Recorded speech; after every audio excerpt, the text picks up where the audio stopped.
الكون الواسع في صدري أحضنه أرضا وسماء يا ربي. الحمدللہ والصلاة والسلام علی رسولہ الکریم، اما بعد۔ پارہ نمبر 4۔ اللہ تعالیٰ کے راستے میں اپنی پسندیدہ چیز کو خرچ کرنا چاہیے۔ وہ آپ کا مال ہے، جان ہے، یا کوئی بھی ایسی چیز ہے جو آپ کی پسندیدہ ہے، تو اللہ تعالیٰ کے راستے میں خرچ کرنا یہ نیکی ہے۔ اللہ تعالیٰ نے کسی کو اختیار نہیں دیا کہ وہ اللہ تعالیٰ کی حرام کردہ چیز کو حلال قرار دے دے اور حلال کردہ چیز کو حرام قرار دے دے۔ اللہ تعالیٰ نے جو حدود بنا دی ہے اسی پہ کاربند رہنا چاہیے، اور کسی بھی حلال کو حرام اور حرام کو حلال قرار نہیں دینا چاہیے۔ وہ بندہ سب سے بڑا ظالم ہے، سب سے بڑا جھوٹا ہے جو اللہ تعالیٰ پر جھوٹ باندھتا ہے، اللہ سے شرک کرتا ہے۔ اللہ تعالیٰ کا عبادت کا پہلا گھر جو ہے وہ مکہ کے اندر خانہ کعبہ ہے۔ پہلا جو گھر تعمیر ہوا ہے وہ خانہ کعبہ بیت اللہ ہے، جس میں اللہ تعالیٰ کی عبادت کی جاتی ہے۔ اللہ تعالیٰ کی رسی کو مضبوطی سے تھامنا، قرآن کو، دین کو، حدیث کو، اس شریعت پہ کاربند رہنا، یہ اللہ تعالیٰ کی رسی ہے، اور آپس میں تفرقوں میں نہیں بٹنا چاہیے، اپنے اپنے گروہ اور فرقے نہیں بنانے چاہیے، صرف ایک اللہ کی عبادت قرآن اور حدیث کے مطابق کرنی چاہیے۔ امت محمدیہ بہترین امت ہے جو لوگوں کو امر بالمعروف اور نہی عن المنکر، نیکی کا حکم دیتی ہے اور برائی سے منع کرتی ہے۔ تو امت محمدیہ میں ایسے لوگ ضرور موجود رہنے چاہیے قیامت تک، جو لوگوں کو نیکی کا حکم دیتے رہیں اور برائی سے منع کرتے رہیں۔ یہ ہمارا فریضہ ہے۔ قیامت کے دن ایمان والوں کے چہرے روشن ہوں گے، چمکتے ہوں گے، اور جو اللہ کے انکاری ہیں، کافر ہیں، ان کے چہرے سیاہ ہوں گے۔ امت محمدیہ کا دوبارہ تذکرہ ہے کہ امت محمدیہ کا یہ فریضہ ہے، امر بالمعروف اور نہی عن المنکر، یہ ضروری عمل ہے ہمارے لیے۔ جنگ بدر کا واقعہ ہے۔ جنگ بدر دین اسلام کا جو معرکہ تھا، اس میں اللہ تعالیٰ نے مسلمانوں کو فتح دی اور کافر مغلوب ہوئے۔ بدر کے اندر بڑے بڑے کافروں کے سردار مارے گئے، تو اللہ تعالیٰ نے مسلمانوں کی مدد کی فرشتوں کے ذریعے۔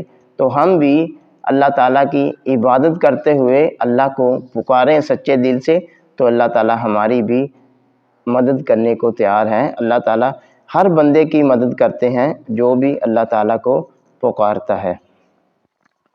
اور اللہ تعالیٰ نے آگے ارشاد فرمایا، ام حسبتم ان تدخلوا الجنت۔ تو جہاد ایک بہت بڑا اسلام کا عمل ہے جس کے بغیر چارہ نہیں ہے۔ جہاد کے بغیر کیسے جنت میں داخل ہو سکتے ہیں؟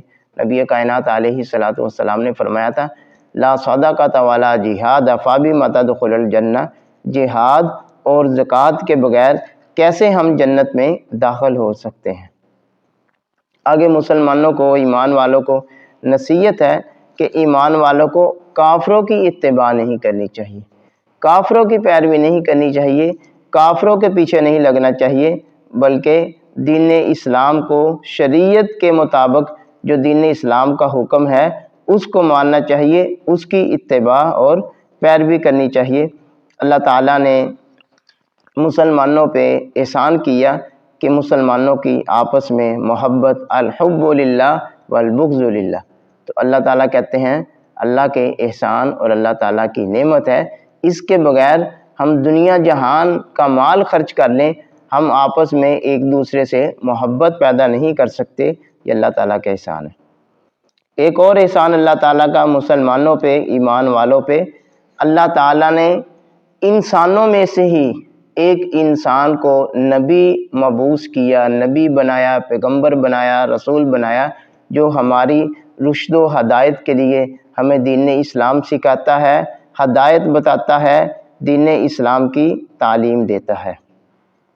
اور جو بندہ ایمان لے آنے کے بعد پلٹ جائے گا، واپس دین اسلام کو چھوڑ دے گا، تو وہ بندہ دین اسلام کو، اللہ کو، ایمان والوں کو کوئی نقصان نہیں دے سکتا، بلکہ اس کا اپنا آپ ہی نقصان ہے۔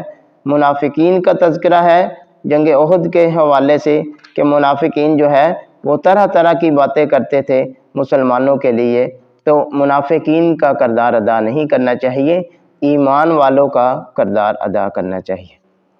لقد سمع اللہ قول الذین قالوا ان اللہ فقیر ونحن اغنیاء، تو اللہ تعالیٰ کے رستے میں مال خرچ کرنا چاہیے۔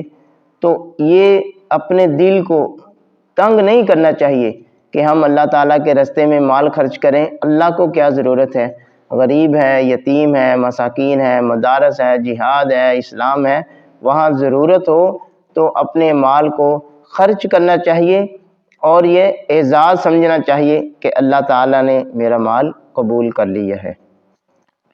کل نفس ذائقۃ الموت، ہر انسان نے اس دنیا سے رخصت ہونا ہے، فوت ہونا ہے۔ اس فوتگی کے بعد، رخصت ہونے کے بعد، قبر میں جانے کے بعد ایک نئی زندگی ہے، جو زندگی جنت اور جہنم کے ساتھ لازم ہے۔ تو جو بندہ جہنم سے بچا لیا گیا، جنت میں داخل ہو گیا، فقد فاز، وہی بندہ کامیاب ہے۔ تو اس زندگی کے لیے ہمیں اس زندگی میں، اس دنیا میں کردار ادا کرنا چاہیے، محنت کرنی چاہیے، دین اسلام کے مطابق عمل کرنا چاہیے۔ اس زندگی کا تعلق اسی زندگی کے ساتھ ہے۔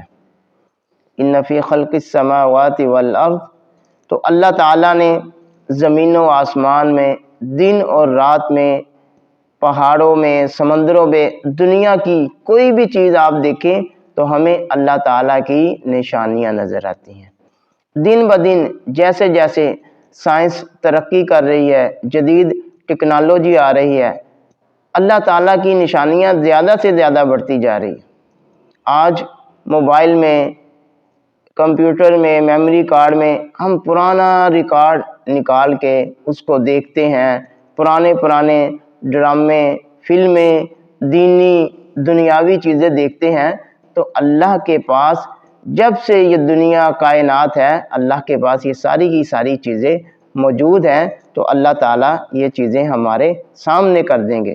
تو اللہ تعالیٰ سے ہمیشہ دعا کرتے رہنا چاہیے۔ ایمان والے جو ہیں وہ اللہ تعالیٰ کا ذکر کرتے رہتے ہیں، کھڑے ہیں، چلتے ہیں، بیٹھے ہیں، ہر وقت چلتے پھرتے اللہ تعالیٰ کا ذکر کرتے رہتے ہیں۔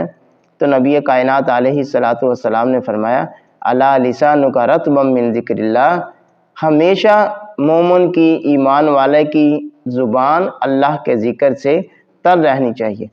یہ دنیا کی زندگی دھوکہ اور فراڈ ہے، تھوڑی سی زندگی ہے۔ حقیقت اصلی زندگی جو ہے وہ اس دنیا کے بعد جو آنے والی ہمیشہ کی مستقل زندگی ہے، اس کی تیاری کرنی چاہیے۔ آگے سورۃ النساء، اس کے شروع میں اللہ تعالیٰ سے تقوی، پرہیزگاری، اللہ سے ڈر اور خوف کا تذکرہ ہے۔ ہمیں اپنے دل میں تقوی اور پرہیزگاری پیدا کرنا چاہیے۔ نبی کائنات علیہ الصلوۃ والسلام نے فرمایا التقوی ہاہنا، تو جو آپ کے دل میں، سینے میں اللہ کا ڈر اور اللہ کا خوف ہے، یہ ہے تقوی اور پرہیزگاری۔ رشتہ داری کو جوڑنا چاہیے، رشتہ داری کو توڑنا نہیں چاہیے، قطع تعلقی سے بچنا چاہیے۔ یہ اللہ تعالیٰ نے اس کے بارے میں بہت زیادہ وعیدات اور بہت زیادہ اس کی فضیلتیں ہیں۔ جو بندہ رشتہ داری کو جوڑتا ہے اور جو بندہ رشتہ داری کو توڑتا ہے، اس کے لیے بہت ہی سخت وعید ہے۔